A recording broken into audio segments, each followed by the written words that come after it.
कि हमारे सामने चुनौतियां हैं क्या, तभी हम तय कर पाएंगे कि आगे हमें करना क्या है। अब इस देश में सबसे बड़ी चुनौती, जो मेरे हिसाब से, मैं गलत भी हो सकता हूं, इस देश से सबसे बड़ी चुनौती वो है कि हमें अपने बच्चों को शिक्षित करना है। जब तक शिक्षित बच्चे मेन स्ट्रीम में नहीं आएंगे और उनको क्वालिटी एजुकेशन नहीं मिलेगी, तब तक भारत कभी विकसित हो ही नहीं सकता।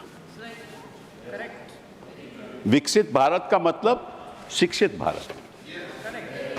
अब मैं आंकड़ों में नहीं जाऊंगा, लेकिन इतना जरूर कहूंगा कि इस बजट में उन्होंने 7% बढ़ोतरी की है एजुकेशन सेक्टर में।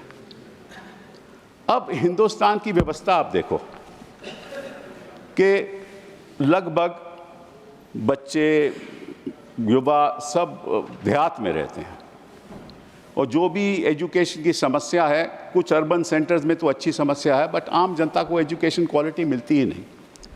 आपको मालूम है कि असर रिपोर्ट का ये रहा, उन्होंने कहा कि भाई जो 5वीं के बच्चे हैं वो दूसरी क्लास के सबक नहीं पढ़ सकते, मैथ्स नहीं कर सकते। चलिए इस बात को छोड़िए, इस बात को आप छोड़िए,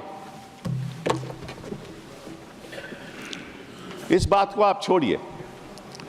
So the fact of the matter is that we need to have a plan as to how to make our children educated. If you really look back at the history of the world, and especially the European powers, when the Industrial Revolution happened in 1750, two things happened. One was universal education. The second was technology. That's how the empires ruled upon us.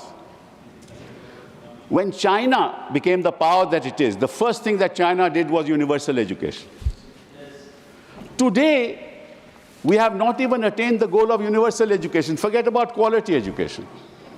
So if you don't have universal education, if you don't have quality education, तो आप बच्चों की skills कहां से develop करोगे? पहली बात तो ये। दूसरी बात कि 21वीं सदी में जो स्किल्स हमें चाहिए वो 20वीं सदी में नहीं थी। आज के दिन चैट जीपीटी, आज के दिन deep seek is a new technological revolution that is taking place in the world. उसमें हम कहाँ हैं? What plans do we have for the future? We expected the finance minister to tell us. What do we intend to do to deal with these challenges? We can't afford to apply AI to our systems, because if we do, we will lose the jobs that we already have.